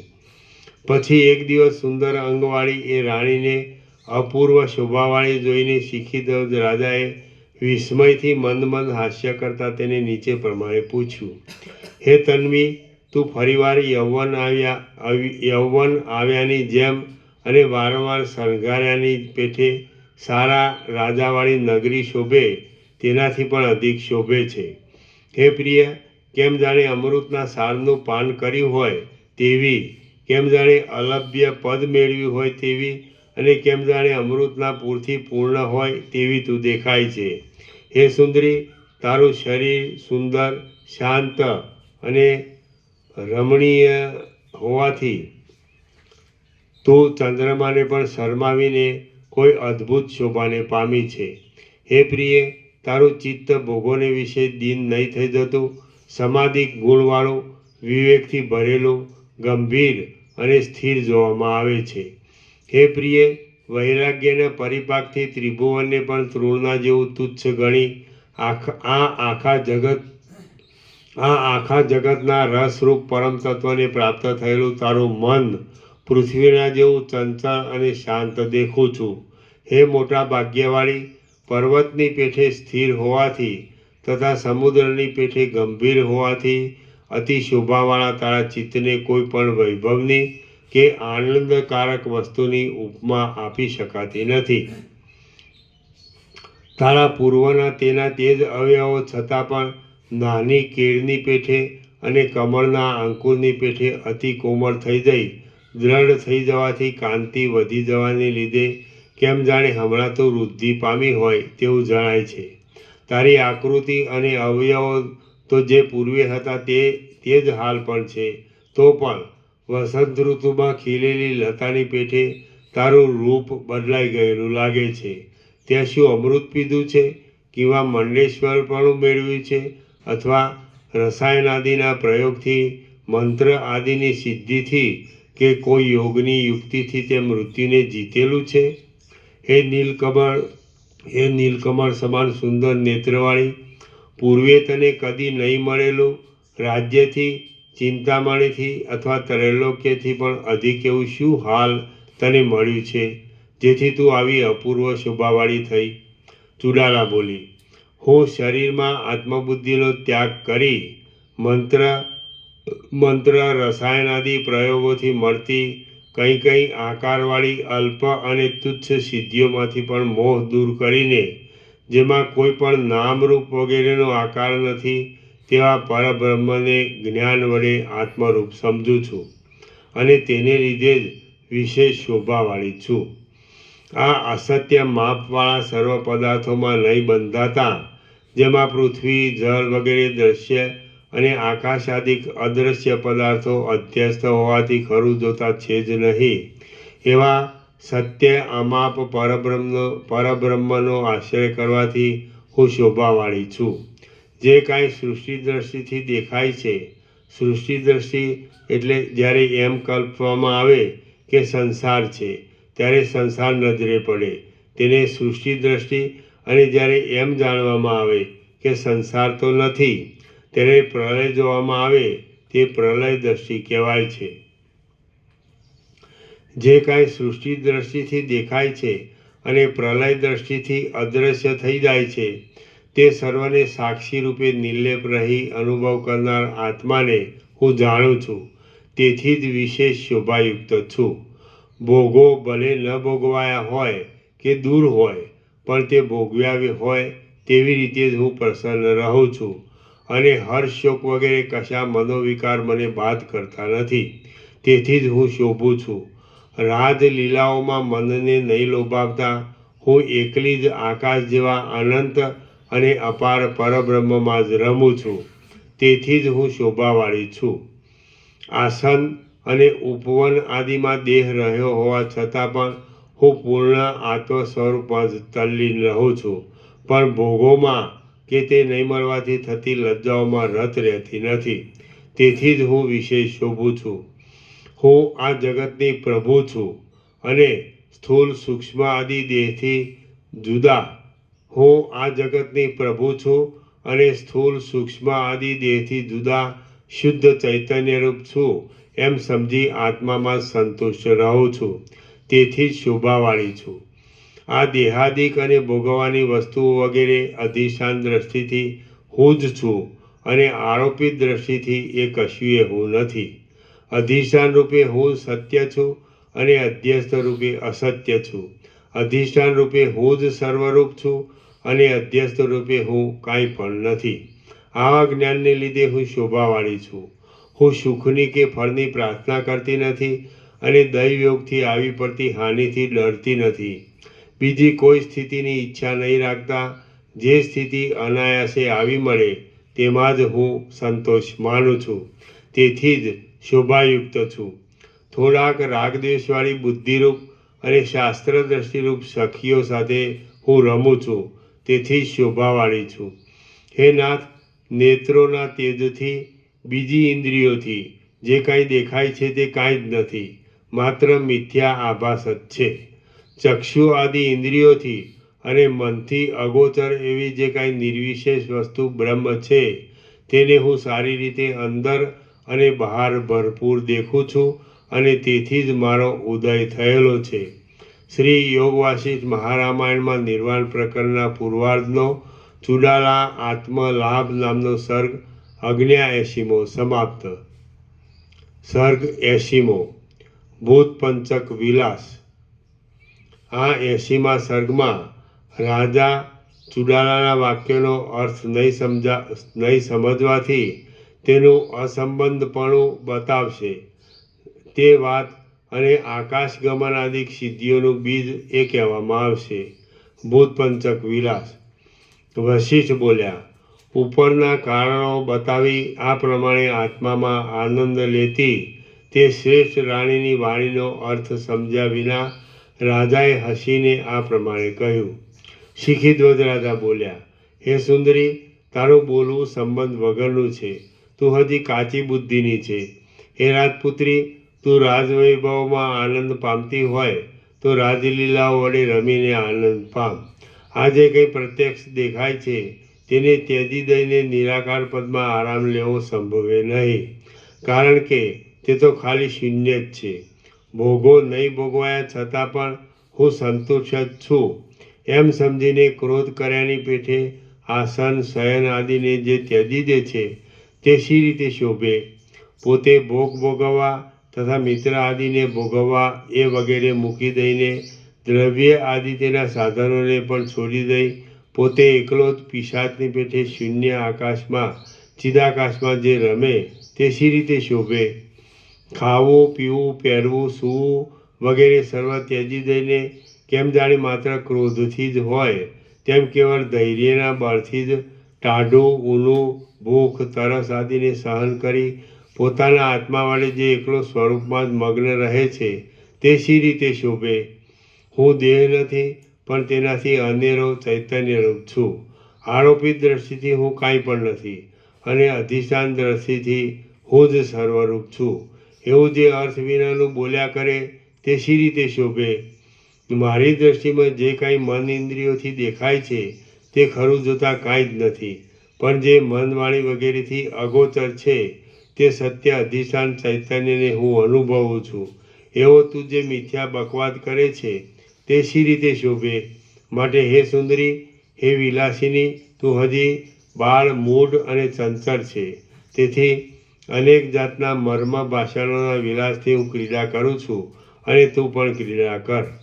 એ પ્રમાણે શિખિતવદ રાજા પોતાની પ્રિયાની હાસ્યપૂર્વક મશ્કરી કરીને મધ્યાહન સમયના સ્નાન માટે ઊભો થયો અને અંતઃપુરમાંથી બહાર નીકળ્યો. અહો, દુઃખની વાત છે કે આત્મભાન થયું ન હોવાથી રાજા મારા વચનોનો અર્થ સમજ્યા નહીં. એમ મનમાં આવવાથી ખેદ પામીને ચુડાલા પોતાના કાર્યમાં પાછી લાગી ગઈ. હે રામચંદ્રજી, એ પ્રમાણે જુદો જુદો મત ધરાવતા એ બંને સ્ત્રી પુરુષોનો અનેક પ્રકારની રાજલીલાઓથી ઘણો સમય ચાલ્યો ગયો. સદા તૃપ્ત રહેનારી અને નિષ્કામ થઈ ગયેલી એ ચુડાલાને કોઈ એક દિવસે દેવોની જેમ આકાશગમન કરવાની ઈચ્છા થઈ. આકાશગમન નામની એ સિદ્ધિ મેળવવા માટે એ રાજપુત્રી સર્વ ભોગોનો ત્યાગ કરીને નિર્જન દેશમાં આવી. એકાંતમાં એકલા જ પદ્માસન આદિ આસનથી શરીરને દ્રઢ રાખીને જેની ગતિ ઊંચે છે એવા પ્રાણાયામનો લાંબા કાળ સુધી તેણે અભ્યાસ કર્યો. રામ બોલ્યા, જે કંઈ આ જડ અને ચેતન જગત છે તે ક્રિયાથી ઉત્પન્ન થાય છે, તો આ આકાશગમન આદિ સિદ્ધિઓ શી રીતે અને કઈ ક્રિયા વડે મળે એ વિશે આપનો અનુભવ કહો. હે મહારાજ, માત્ર એક યત્નથી સાધ્ય થાય એવી કઈ ક્રિયાના ગાઢ અભ્યાસનો આકાશગમન આદિ ફળ છે? હે સમર્થ મહારાજ, આત્મજ્ઞાની પુરુષ લીલાથી અને અજ્ઞાની પુરુષ સિદ્ધિઓના લોભથી પણ શી રીતે સિદ્ધિઓ મેળવી શકે છે તે આપ કહો. વશિષ્ઠ બોલ્યા, હે પ્રિય રામચંદ્રજી, આ જગતમાં દરેક સાધ્ય મળી આવનાર, આ જગતમાં દરેક સાધ્ય વસ્તુ ઉપાદેય, હે અને ઉપેક્ષ એ રીતે ત્રણ પ્રકારની જોવામાં આવે છે. તેના નીચે ટાંચ છે. કોઈ પણ જાતનો લાભ લેવો દરેકને ગમે, માટે તે ઉપાદેય ગ્રહણ કરવું. હાનિ લેવી કોઈને ના ગમે, માટે તે હે છોડી દેવું. અને જેમાં લાભ પણ ન હોય અને હાનિ પણ ન હોય તે ઉપેક્ષ બેદરકારી હોવી કહેવાય છે.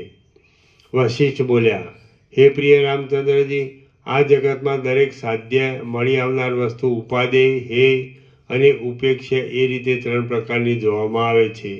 જે કંઈ પોતાને અનુકૂળ હોય તે ઉપાદેય ગણવાથી માણસ યત્ન વડે મેળવે છે. પોતાને પ્રતિકૂળ હોય તે હે ગણાવાથી છોડી દે છે. અને જે અનુકૂળ પણ ન હોય અને પ્રતિકૂળ પણ ન હોય તે ઉપેક્ષ ગણાય છે. હે સારી બુદ્ધિવાળા રામચંદ્રજી, જેનાથી સુખ ઉત્પન્ન થાય તે ઉપાદેય, જે સુખથી વિરોધી હોય તે હે, અને વચલી કોટીનું એટલે સુખનું સાધન પણ નહીં અને સુખનું વિરોધી પણ નહીં એવું જે હોય તે ઉપેક્ષ. એમ વિદ્વાનોએ તેની વ્યવસ્થા માનેલી છે. વિવેકી, જ્ઞાનવાન અને બુદ્ધિમાન તત્વજ્ઞ પુરુષની દ્રષ્ટિમાં આ સર્વ જગત આત્મામય હોવાથી ઉપરના ત્રણમાંનો એકેય પક્ષ સંભવતો નથી. પરંતુ કોઈ વખત ફક્ત લીલાથી આત્મજ્ઞ પુરુષ જગતને ઉપેક્ષ તરીકે ગણીને તે તરફ જુએ છે, અને કોઈક સમયે તે રજ્જુમાં સર્પની પેઠે અધ્યસ્ત ભ્રાંતિથી ઉઠેલું હોવાથી તે તરફ દ્રષ્ટિ પણ રાખતા નથી. આ જગત બોધવાન પુરુષની દ્રષ્ટિમાં ઉપેક્ષ, મૂળ પુરુષની દ્રષ્ટિમાં ઉપાદેય અને તીવ્ર વૈરાગ્યવાન પુરુષની દ્રષ્ટિમાં હેય ગણાય છે.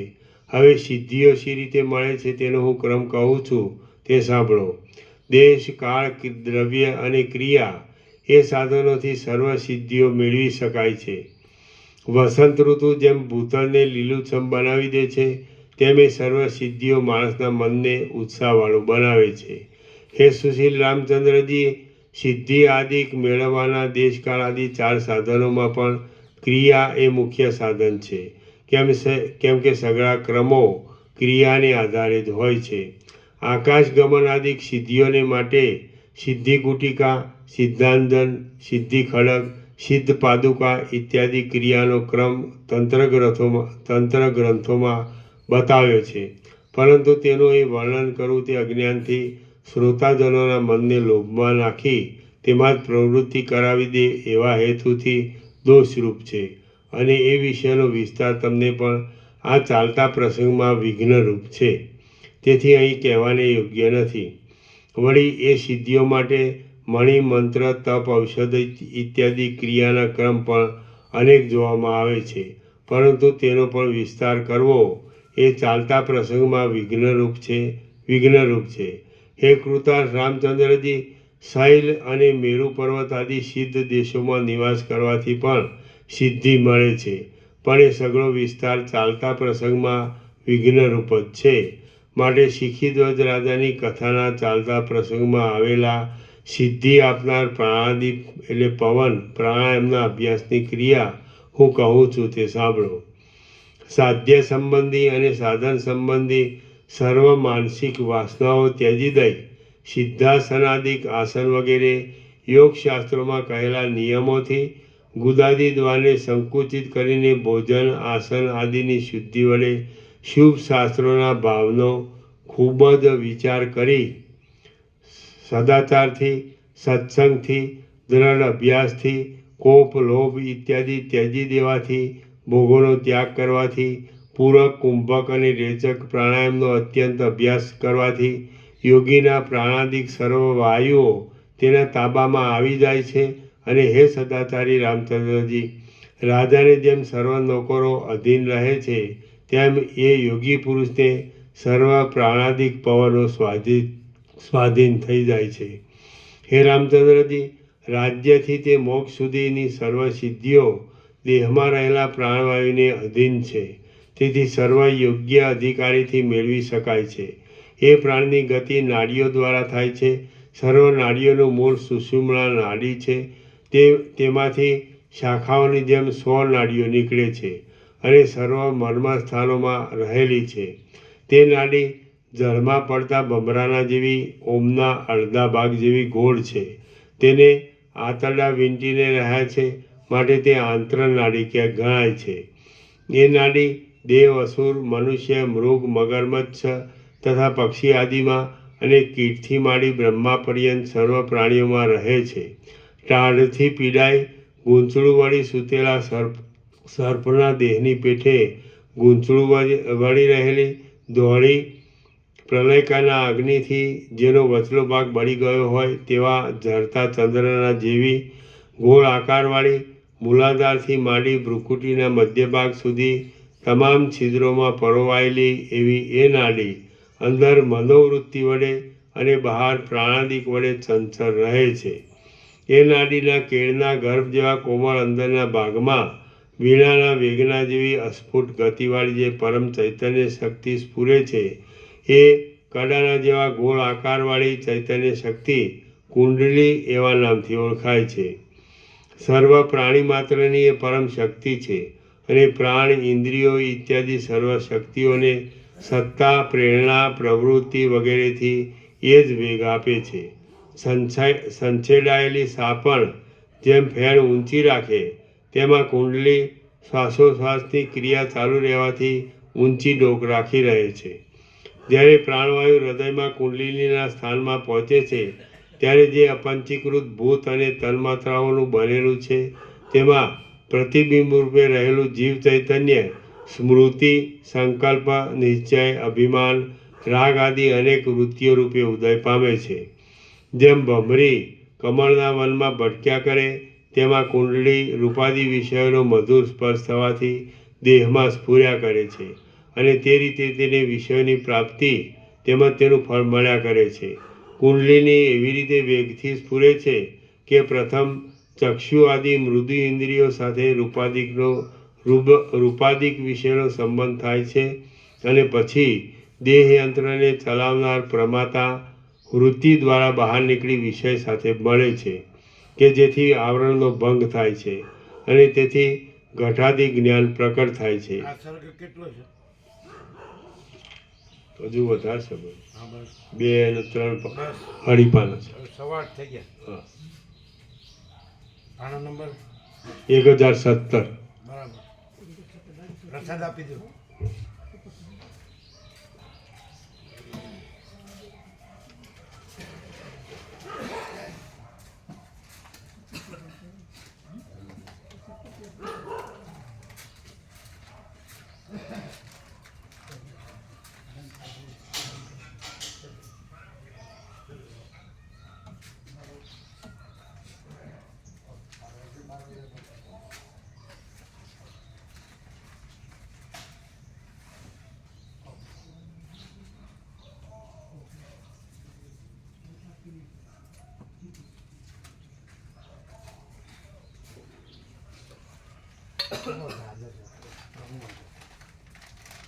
ખાંડ આવે ને બીજું દૂધ એટલે ગાજર ગાય માતાનું દૂધ છે એ ગાજર ગરમ કરી એ ગરમ કરવાનું હશે તો ગરમ કરવાની જરૂર નહીં ને કરવાનું તો ગરમ કરીને લેવાનું કેમ ગાજર ગરમ કરીને કરો સારું આ ભાડુકો માટે બી લીધું છે તો એ ગરમ કરી આ હલવો કહેવાય હલવો કહેવાય ગાજર બરાબર છે પણ ઠંડુ શું વાંધો ગરમ કરીને વાપરે તો સારું છે ડાયજેશન નાખવામાં મજા આવે ત્યાં મૂકો હા ફ્રીજમાં મૂકો ને ફ્રીજમાં નહીં મૂકવાનું ના ના ફ્રીજમાં ખુલ્લામાં સામે બધી લાઇટો બંધ કરજો હા પણ શેમાં આપો કંઈક છે કે નહીં બાટકી ચમચી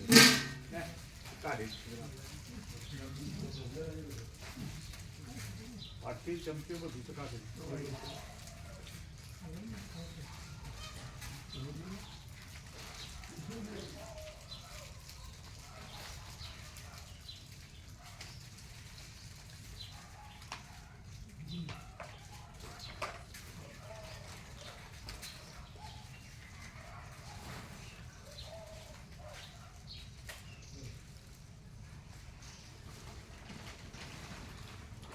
પડિયા કેવું નથી પડિયા કેવું પડિયા હશે પડિયા હશે ને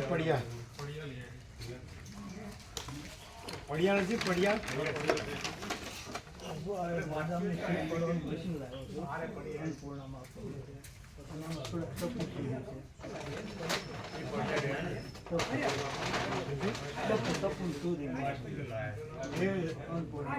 જોઈ લેજો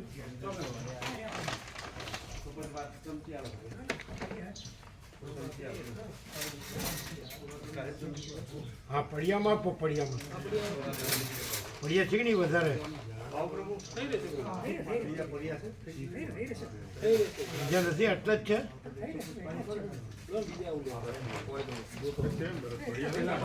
છે હશે અંદર એ અંદરથી પડિયા લાવો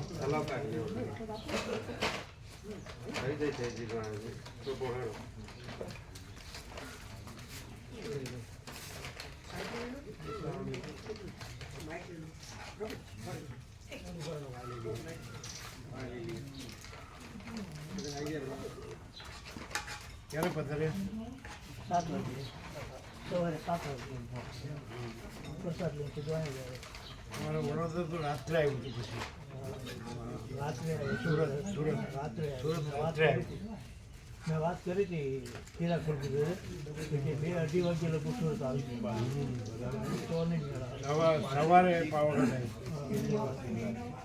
સવારે આવ્યું પછી બપોરે ડાકોર આવ્યું અને પછી અહીંયા આવતા રહ્યા એટલે 4 વાગે આવી ગયા એક દિવસ વહેલા આવ્યા 10 મિનિટ બદલે 9મી આવ્યા કારણ કે ભીમાશંકર કામ ચાલતું હતું પછી બીજાપુરનું ગોલકુંભ એ રાત્રે આવતા એ રહેવા દીધું એટલે એક દિવસ વધ્યો પછી એક નાઇટ જે ચાલ્યા નાઇટ કન્ટિન્યુ રાત્રે યાત્રા કરી એટલે એ રીતે એક દિવસ વધ્યો 24 દિવસ થયા મેં કેડી ભગવાન વાત કરી મને કે અત્યારે બધા સાચી ગયેલા છે રાતના મોડા ઉતરશે ને સુરત રાત્રે ઉતર્યા ને પેલા કેડી પ્રભુ ઉતર્યા પછી જેનું પ્રભુને ઉતર્યા પછી નેહલ પ્રભુ ઉતર્યા પછી ભરૂચ સૂર્યકાંત પ્રભુ ઉતર્યા એ બધું રાત્રે આવ્યું સુરત 12 વાગે આવ્યું 12 વાગે મેં કીધું તો થોડા ભાઈ કોઈ કહે છે કે અમારે પ્રભુના દર્શન કરવા છે તો મેં કીધું રાત્રે તો ન મેળા 12 વાગે અમે જેવું તો ટાઈમ 12 થયા ચિરંજીવ લેવા આવ્યા હતા અને ચિરુપ્રભુ ઉતર્યા એમના લેવા આવ્યા હતા વાત કરી છે 12 થયા 12 અહીંયા 4 વાગે આવી ગયા અચ્છા પાવાગઢ ડાકોર કરી હા મેં જોયું હતું ફોનમાં આવ્યું હતું મારે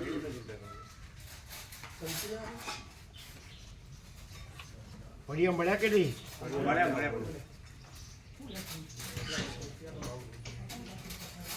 તમારે લેવાનું છે લ્યો તમારે લેવાનું છે ના પ્રભુ એ તો પેલું ખોટનું નહીં લેવું ખોટનું હશે ખોટનું આટલું વધી છે. બરાબર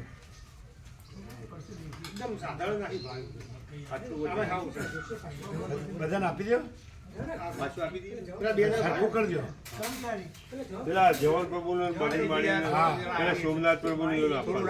પેલા દૂધવાળા પ્રભુને બધા આપશે. બધા બાકી આ તમે નો થવા વપરાયું વપરાયું છે તમારે નહીં એકદમ સાદા. ના ના નહીં શરદી નહીં પ્રભુ ખાંડ છે ને ખાંડ એકદમ સાધારણ નાખી ભાવિકોમાં ના લેવાય ના ખાંડ ના લેવાય આ મૂકી દે પેલો આપીશું. આ જવાન પ્રભુને જવાન પ્રભુ આજ આયા નહીં 11 હશે તે પ્રસાદ લેવા નહીં આવ્યા.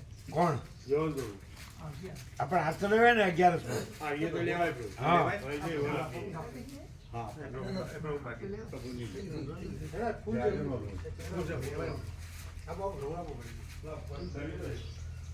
લેવાનો છે કાજરનો લો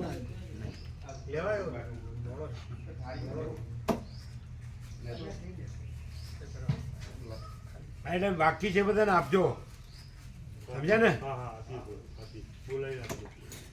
દૂધવાળા હોય કે પેલા સફાઈ સેવાવાળા હોય કે બધાને આપજો તો મારા આ હાથો ખોજો કાલે ઓછો તો આજ વધારે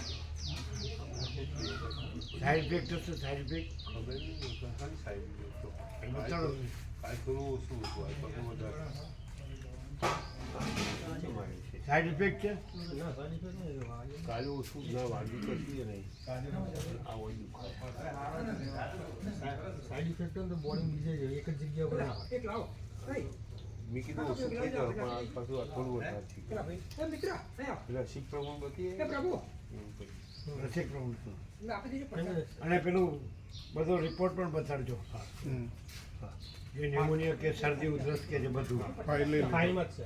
એની દવા બતાડજો જે દવા આપી છે એટલા ભાગમાં જ છે ને? એટલા ભાગમાં જ છે ને?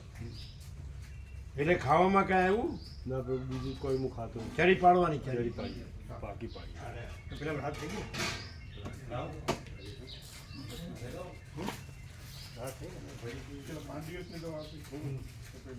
ડૉક્ટર સાહેબથી રિપોર્ટ આપી કાલે આ બધું પાણી ઓછું થઈ ગયું મોટર વધુ ચાલી એ બધું સાંભળ્યું પ્રભુને કહો હોય કહેતા હતા જવાન પ્રભુ જેમ કે સ્વામીજીનું પાણી ઓછું આવે છે ને તે જોવાનું છે જવાન પ્રભુ સવારે કહેતા અને કંઈક શું થયું છે એટલે અત્યારે તપાસ કરવાના શું શું મોટર સતત ચાલતી હતી એટલે બળી જાય એવું એટલે આજે આવવાનું છે કંઈ આવવાના છે મોટરનું હશે મોટરનું ખરું પછી બીજું શું હતું પ્રેશર પંપનું હતું પ્રેશર પંપમાં કદાચ ખામી હોય તો એવું થાય. જવાન પ્રભુ કહેતા હતા કારીગર. એટલે પાણી ઓછું આવે ચકલીઓમાં તમે વિવેક પ્રવીણ પૂછો શું થયું છે ના જવાન પ્રવીણ પૂછો જવાન પ્રભુ કહેતા હતા. અથવા વિવેક પ્રવીણ પૂછો જવાન પ્રભુ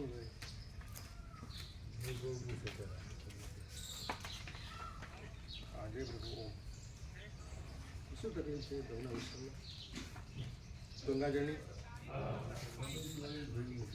પાઇપ બદલવાની શું છે કનેક્શન આખું નવું કરવાનું એટલે પ્રેશર પંપમાં પ્રેશર મોટરમાં તકલીફ નહીં મોટર સતત ચાલતી હતી લીકેજ થાય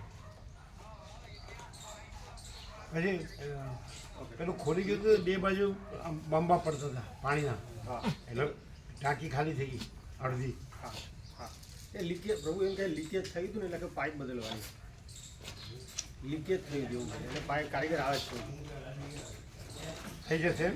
થઈ જશે ને આજે કોણ છે વિવેક પ્રભુ છે ને ના ના જવાન પ્રભુ એટલે પાણી લાગે રાખી નવી નાખવાની છે ને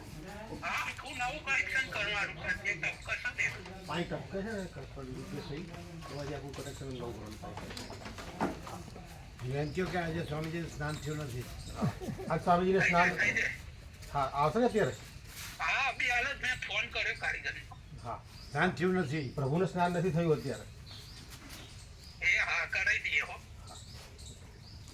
જ્યાં સુધી નહીં થાય ત્યાં સુધી સ્નાન નહીં કરીએ.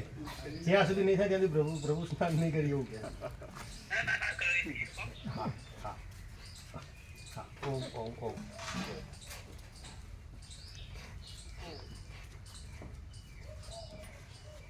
એટલે એવું કે છે કારીગરને એટલે સ્નાન નહીં કરીએ એમ કીધું એટલે શું કે છે? હા પ્રભુ કરાવી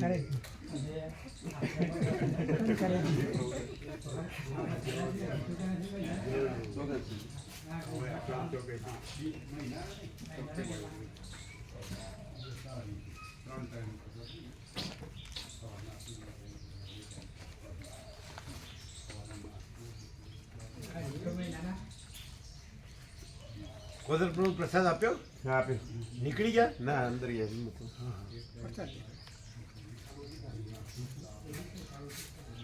હવે થોડું થોડું આવે છે ચકલીઓમાં. તમારે શેનું છે, શેનું સાઈડ ઇફેક્ટ છે? ખબર નહીં પડતી પ્રભુ, મને તો આવું કઈ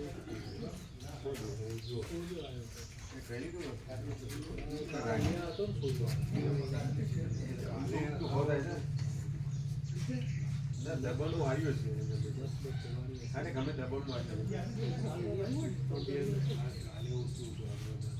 દુખાવ થાય છે. બસ તમે તો ચોપડો કદાચ દબાણમાં જ આવ્યું હતું. વાગ્યું ના ગરમ પાણી થોડું સારું આ વધુ જ સારી. ડેબિટ લગાવજો.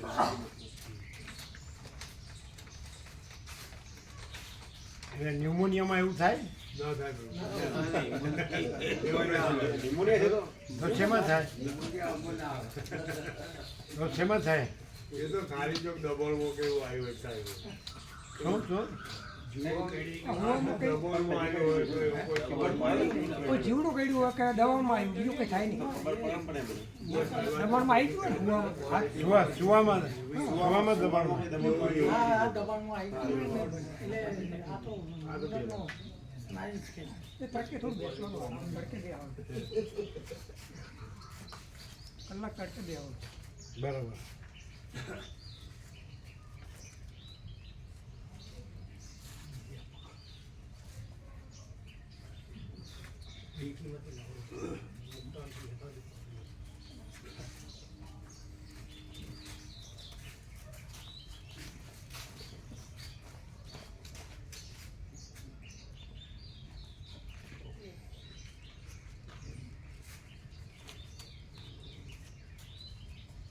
ચુડાલાને આત્મ સાક્ષાત્કાર છે.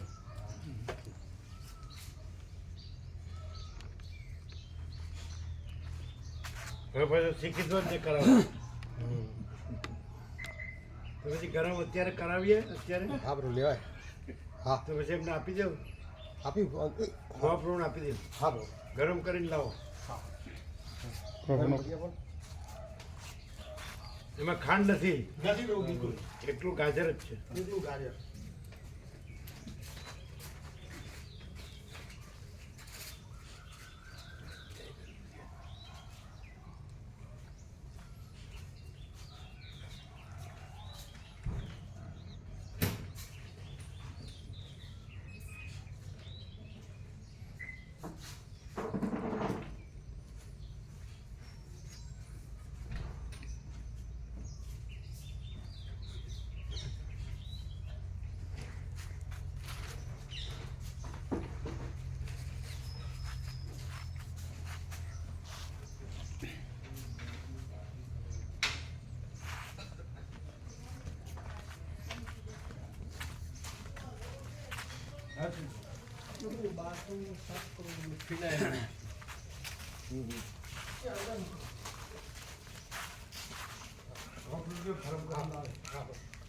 કેટલું ગરમ કરવાનું? નોર્મલ ગરમ પ્રસાદ લઈ શકાય. કેજો પાછું. હા